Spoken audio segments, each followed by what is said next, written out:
Saludos amigos, aquí estamos otra vez como todas las semanas y rompiendo el récord de 2 semanas consecutivas con el señor Ramón Peralta, quien regresó de sus vacaciones por otros lados del mar.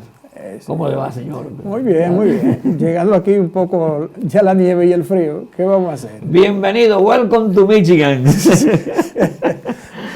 Señores, tenemos muchas cosas importantes de qué hablar hoy y una de ellas es, nos gustaría que abordáramos un poquito el tema de lo que está ocurriendo en México, porque eso que acaba de ocurrir de la matanza de una familia, eso es terrible. Sí, no, es un hecho bastante lamentable, porque fue una familia que no somos muy seguidores de los religiosos, pero es una familia religiosa que México, según leí esta mañana, hace muchos años se ha constituido incluso esa área donde se produjo el incidente, como un centro de mormones que abandonaron la iglesia en Utah, porque eran de esos sectores tradicionales que todavía seguían la idea de que un tipo podía tener varias mujeres. Sí, de la poligamia. Sí, la poligamia.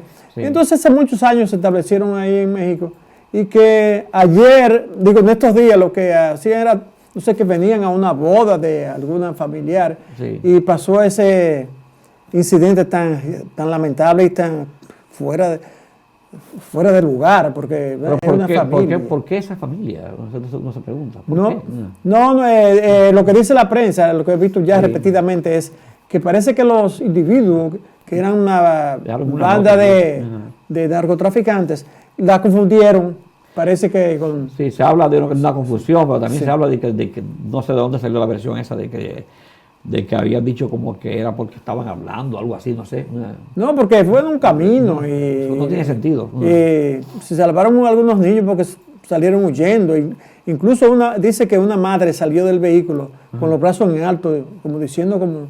Sí, entonces, pero sin embargo así ametrallaron. En México se ha perdido el respeto a la vida y eso no es desde ahora.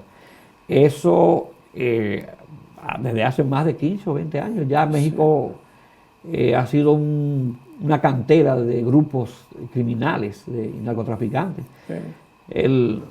Socialmente hay mucha gente que explica el crimen de manera un poco subjetiva, en el sentido de que hablan de que no porque son malos o porque son gente perversa, otros dicen que es porque no siguen a Dios.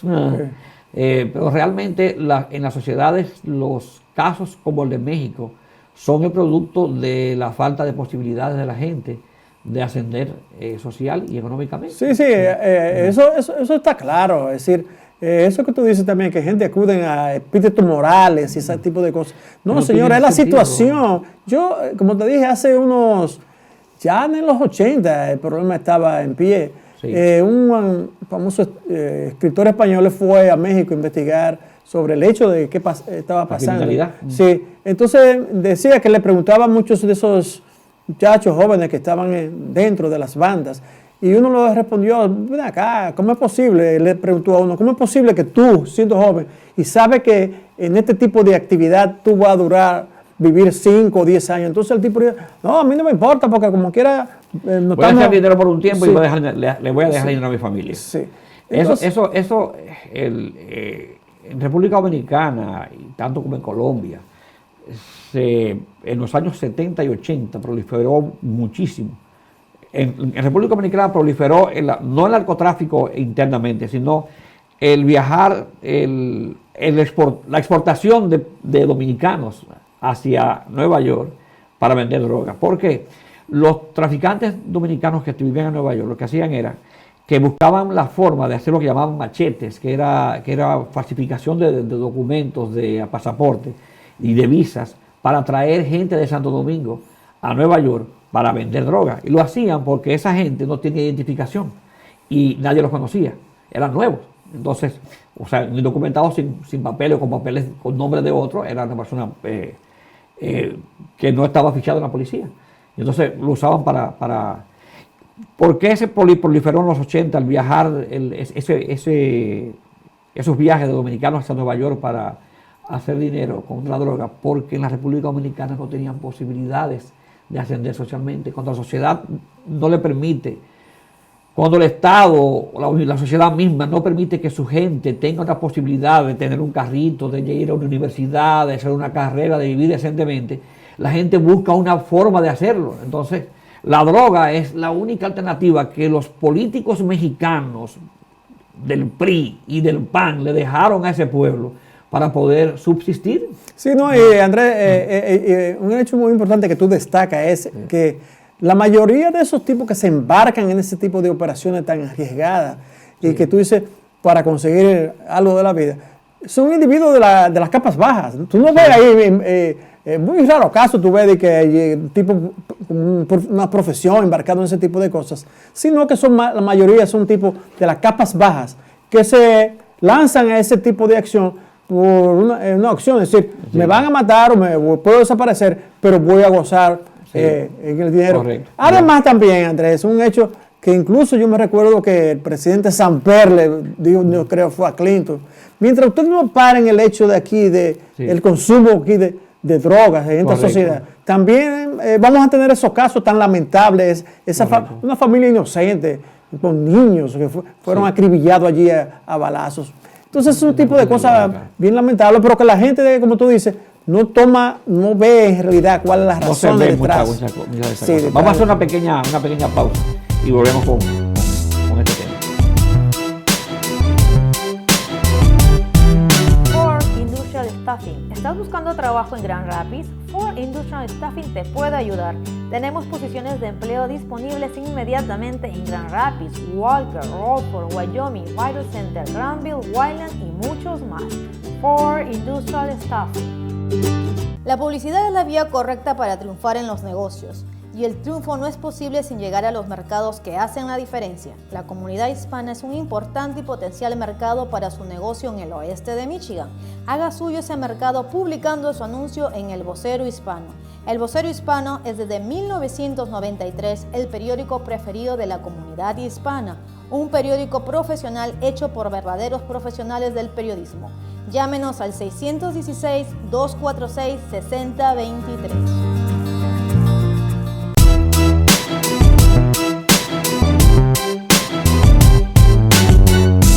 Continuamos comentando los hechos.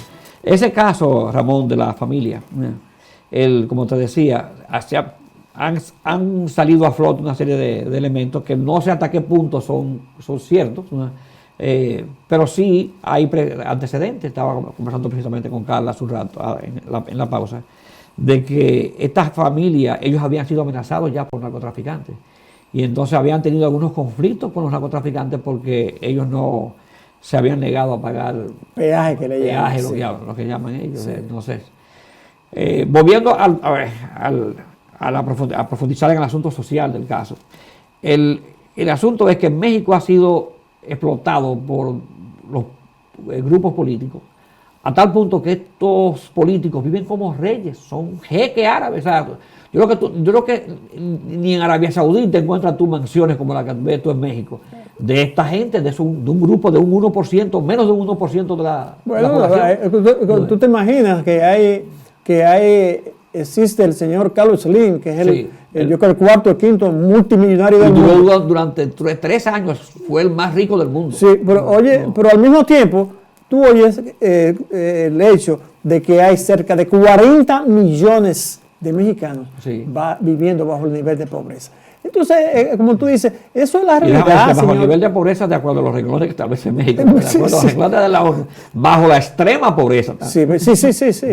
Gente que vive con $2.50, $3 a la semana y cosas. Entonces, la realidad que tú expones, ese es el hecho. Y la gente no quiere ver que eso es lo que está sucediendo. No solamente en México.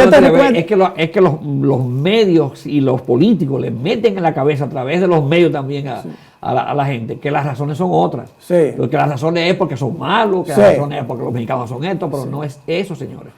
El caso de Brasil, por ejemplo. Esas favelas de Brasil que son antros del crimen, ¿cuándo surgen? Surgen precisamente como consecuencia de las dictaduras militares que tuvo Brasil, donde una clase se enriqueció enormemente y dejó una población de millones de habitantes pasando miseria.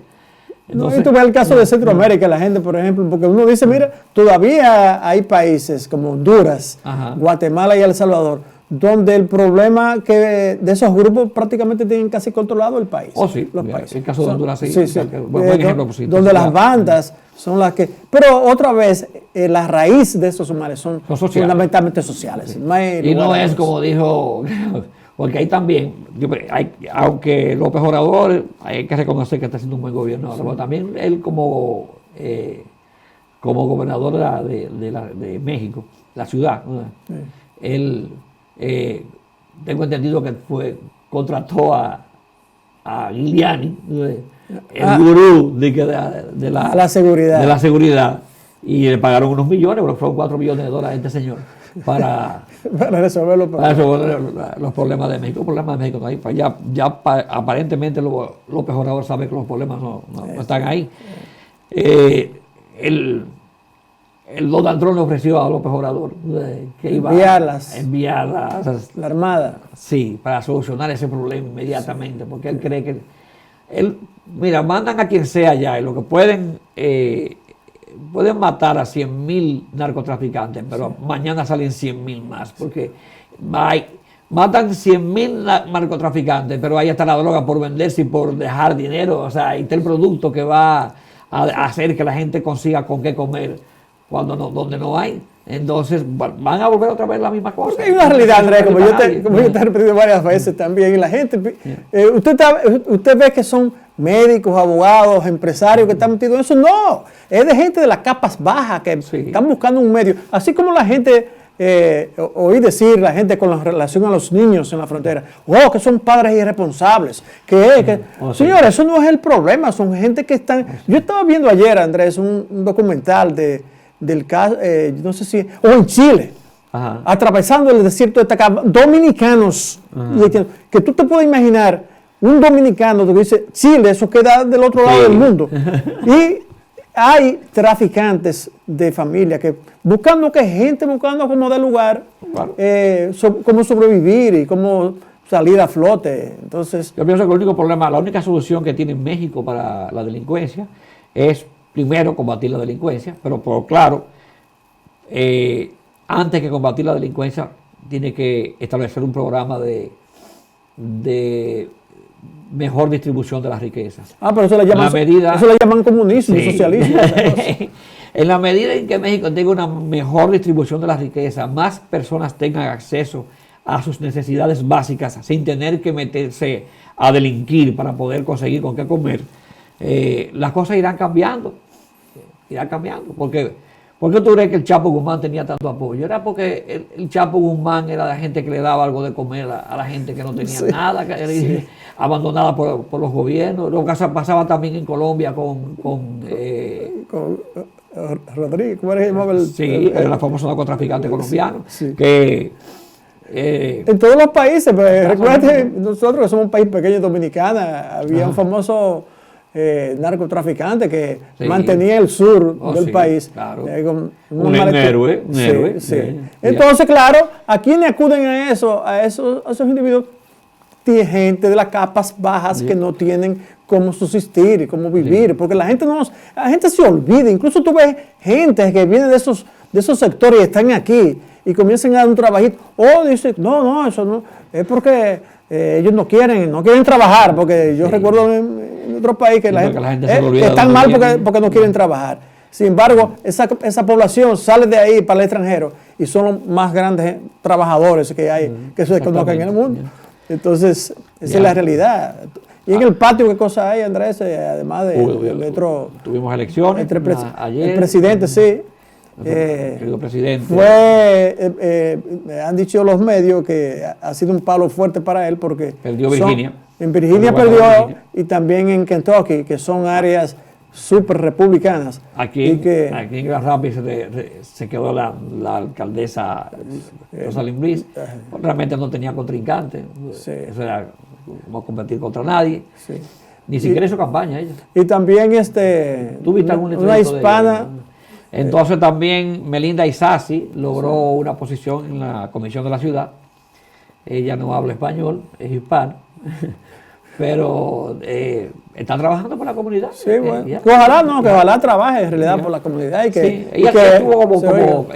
en la mesa directiva del Centro Hispano Sí. durante mucho tiempo. Y también trabaja en una... Sí, ella estaba bien involucrada en la comunidad. En la comunidad. Le ganó a Wendy Fall, Sí. que es miembro del Consejo de Educación. Sí. Entonces Wendy se quedará en su puesto en el Consejo de Educación. Sí. Le vale que se busque repetir en el puesto pues, para que no se quede oliendo donde guisa. Sí.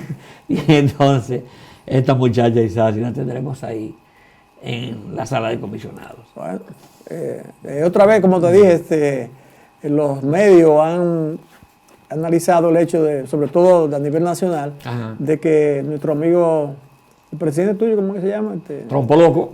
Sí, Sí. recibió un par de palos fuertes contra su política. Ya, esperamos que el último lo den en la cabeza cuando lo saquen. Como los hindúes, la policía de la India, tú sabes, son unos palos larguísimos. Sí. Y los palos tan duros. Con un palo de eso que hay que sacarlo de ahí de la Casa Blanca. Bueno, pero de todo veréis en la vía del Señor. Esperemos que sean los acontecimientos políticos y la historia que tome la decisión al respecto. No tenemos tiempo para más, señores. Bueno, nos veremos la próxima semana aquí estamos comentando los hechos con el señor Ramón Peralta y un servidor.